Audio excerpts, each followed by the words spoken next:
Hello everyone, this is Matthew Kenslow. It is October 1st, 2022, and in this video I just want to pay tribute and reflect on what happened 5 years ago today on October 1st, 2017, when the Route 91 Harvest Festival happened, and this massacre affected a lot of people across this nation and perhaps the entire world.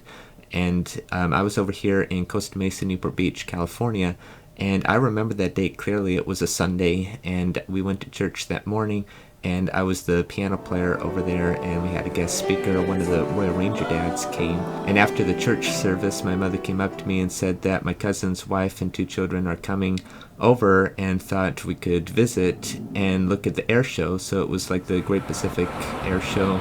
In 2017, the Blue Angels came from the United States Navy. So we went over to Newport Beach and we just watched the Blue Angels, and I took tons of photos and videos. And by serendipity, the Great Pacific Air Show is happening this weekend, like today and tomorrow. And the Thunderbirds were here yesterday, and they're going to be here this weekend. And so afterwards, spontaneously, my mother, my grandfather, my cousin's wife, and 2 children, and I went over to Norm's. First time I've been there in a couple of years, and just hung out. And then we came home after a big day, and it was like late afternoon, early evening, and I was getting all my videos and pictures ready to post on social media, the air show and my piano playing videos from church that morning. And I forget what time it was, if it was like late at night or early the next morning, like 1 or 2 in the morning, but I was on Facebook and I opened my notifications, and one of my friends from another church whom I met years prior said that she marked herself safe in some shooting in Las Vegas.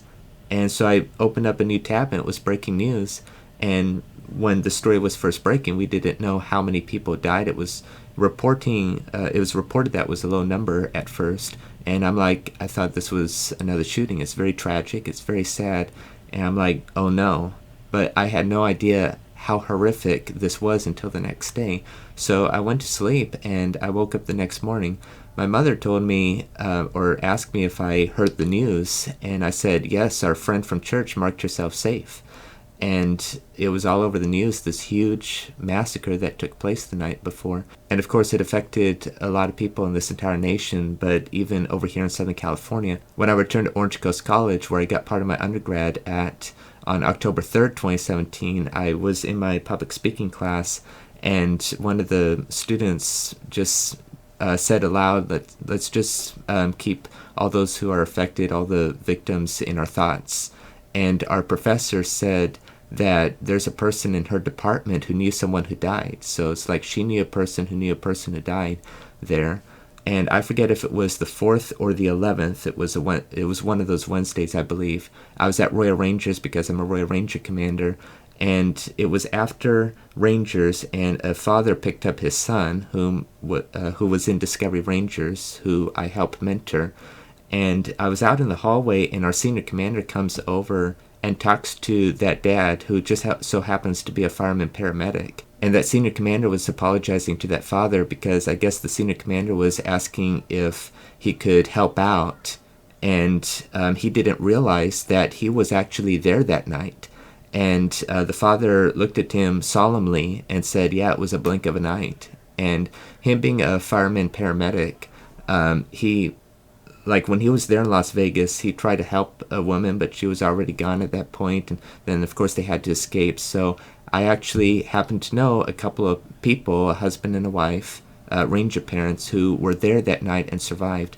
In fact, I was talking to the oldest son later on about it, and he said that behind his parents, a person was just shot in the head and died. So that's how close they were, and that's how, I'm sure, horrific it was. I know that there's PTSD for, of course, not just them, but for others. And shortly after the shooting at Orange Coast College, they paid a massive tribute by putting up a lot of flags. I'm putting the timestamp in the pictures here that I took. And they do the same thing for 9/11 every year. They put up American flags. And real quick about that friend of mine who marked herself safe on Facebook, when I first found out about it, again, she was a friend from another church, and it turned out that her family was in Las Vegas, but on October 1st of all times, they decided to go to another location and spend the night there instead of the Route 91 festival. And right after Route 91, my family and I was watching a special on the news that paid tribute to all the victims.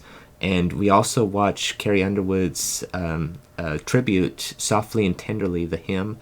And so every time that I play that hymn on piano and think about that hymn, I reflect back on Route 91, and my heart goes out for all the victims and their families. And one last thing to conclude, I was a carnival ticket seller at the Orange County Fair, and 2018 was my first year. And there was a gentleman that came up to my booth, and it just happened to be my 23rd birthday, July 22nd, 2018. And on his shirt, I believe it said Route 91. And when I was giving him the tickets that he ordered, I pointed that out. And he gave a little smile and nodded and rolled up his sleeve and just showed me the bullet wounds and the scars that he had when he was shot that night. And it was very moving to witness. I mean, he survived that. And not only did he survive, but he came out with a scratch. He was shot and had to endure that. And then the year after, in 2019, I was working at the fair again, and all of us carnival ticket sellers were walking with our leads to our booths, and in front of me there was a couple. I noticed that woman had a tattoo saying like Route 91 survivor.